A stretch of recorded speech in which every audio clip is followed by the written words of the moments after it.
আল্লাহর রহমত ছাড়া কখনো রিজিক নিয়ে আপনি সন্তুষ্ট থাকতে পারবেন না।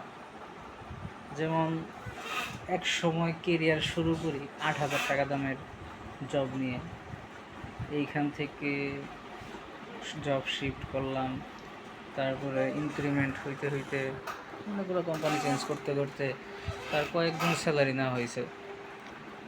এখন একটা খুব ভালো একটা কোম্পানির ম্যানেজার পোস্টে জব করি, কিন্তু স্যাটিসফ্যাকশন পাইতেছি না কাজের। কেন জানি সব থাকার পরেও কি নাই। অনেক বড় একটা প্রতিষ্ঠান, কয়েকজন এমপ্লয়ি, অনেক টাকার ট্রানজ্যাকশন, সবই হয় আল্লাহর রহমতে আমার হাতে, কিন্তু কর্মের স্যাটিসফ্যাকশন পাইতেছি না। দোয়া করবেন যেন আল্লাহ আমাদের সবাইকে কর্মের স্যাটিসফ্যাকশন দেয়। আমি একটা চাকরি পাওয়ার পরে আমি স্যাটিসফ্যাকশন পাচ্ছি না, কিন্তু এমনও হাজারো ছেলে আছে, লাখো ছেলে আছে যারা এই জায়গাটায়, এই একটা চেয়ারে বসার জন্য অনেক কষ্ট করতেছে।